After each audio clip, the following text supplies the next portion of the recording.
안녕하세요. 코로나19 사태로 많은 교회들이 사회적 거리 두기에 동참하면서 약 2달간 예배당에서 모임을 갖지 못하였는데요.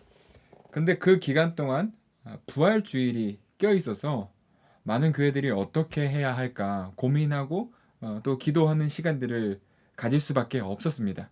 몇몇 교회는 이런 결정들을 했더라고요.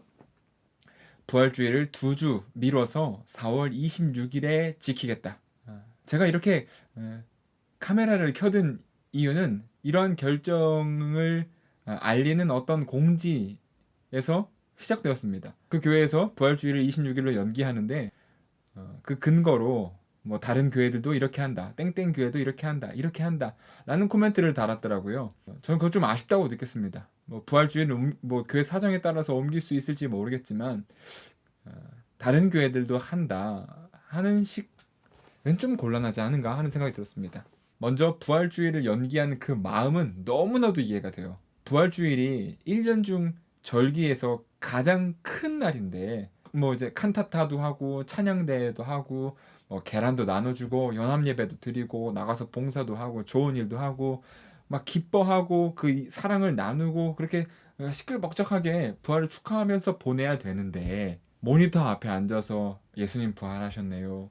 혹은 텅 빈 예배당에서 예배 스태프들만 모여서 예수님 부활하셨어요라고 어, 말하는 것이 그렇게 부활을 보내기 너무 아쉽죠. 썰렁한 예배당에서 방구석에서는 부활의 기쁨을 만끽하기 어려우니까 그 마음은 잘 이해가 됩니다. 그런데 부활주의를 옮기는 것에는 몇 가지 고려해야 될 것들이 있습니다.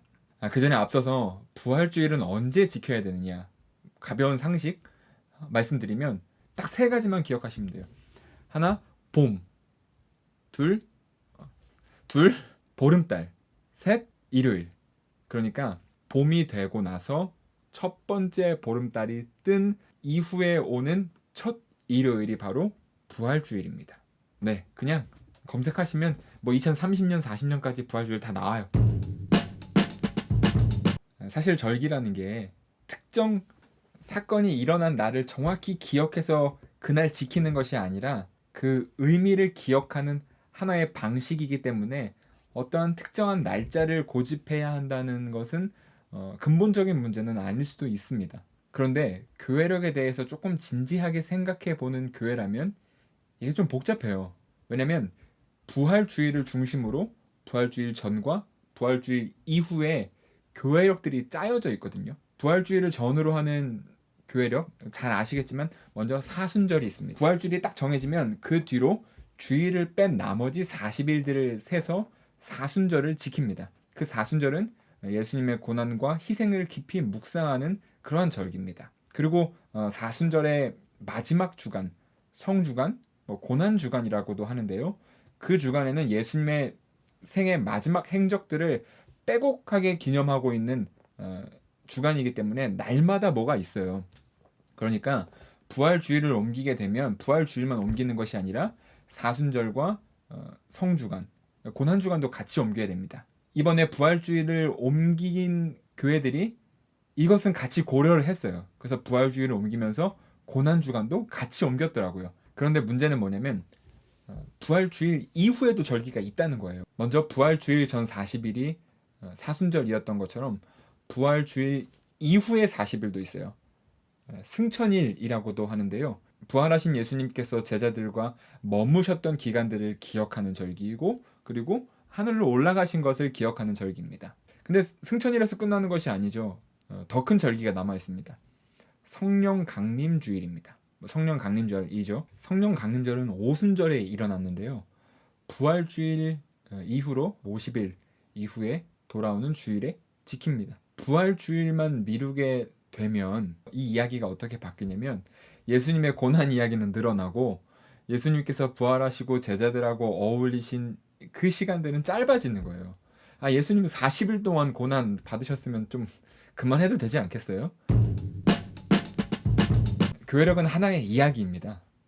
절기의 의미, 기간, 간격 모든 것이 그 하나의 스토리 안에서 세팅이 되어 있어요.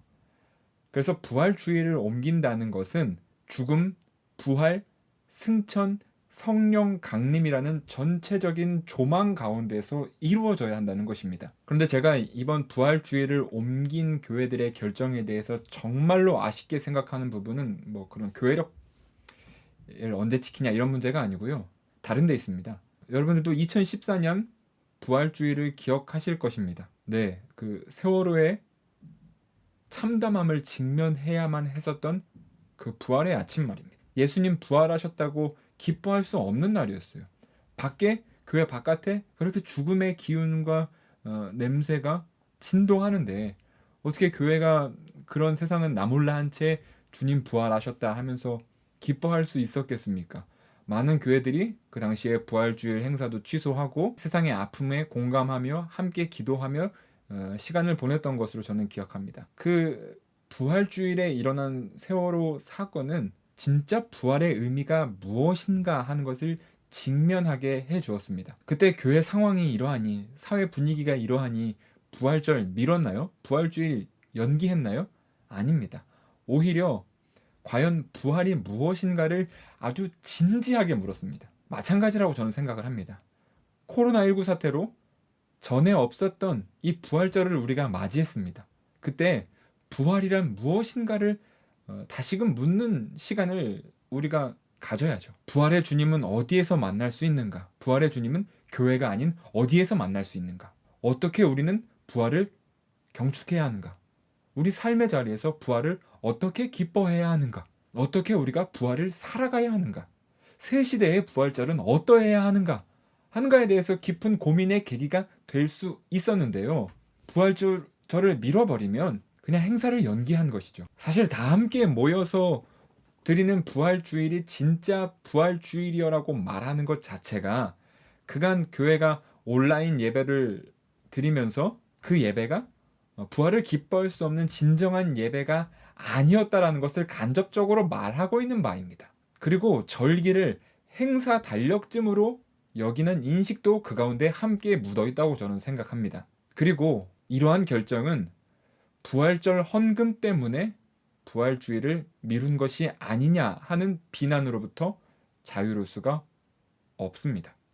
교회력은 복음서의 이야기를 일련으로 펼쳐서 들려주는 큰 설교입니다. 다행스럽게도 부활절은 딱 하루가 아니에요.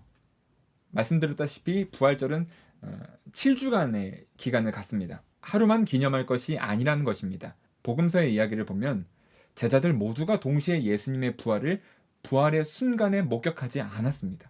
제자들마다 시간차가 있고요. 만나는 방식이 달랐고요. 며칠 뒤에서나 만나는 제자들도 있었습니다. 나중에 만난 제자들이 자기들이 그 첫 순간에 만나지 못했다고, 한자리에서 함께 만나지 못했다고 일바가 아니라고 부활을 기뻐하지 않았습니까? 아닙니다. 절대 그렇지 않습니다. 내가 주님의 부활을 일바로 목격한 사람이 아니라고 해서 부활의 날 자체를 옮겨버릴 필요는 없습니다. 부활절 셋째 주일의 이야기를 빼앗을 필요는 없습니다. 교회력을 그처럼 충실히 지킬 때 우리는 그 교회력 속에 숨어있는 부활의 의미들을 발견하고 부활하신 주님을 경축하며 우리의 삶을 어떻게 주님의 부활하신 몸으로 살아갈까에 대해서 고민하게 될 것입니다. 제가 하고 싶은 말은 이겁니다. 교회력은 행사 달력이 아니라 우리의 삶의 리듬을 만들어가는 하나의 이야기이다. 예배에 관한 아무 말 끝까지 들어주셔서 감사하고요. 또 다른 얘기로 아무 말로 찾아뵙도록 하겠습니다.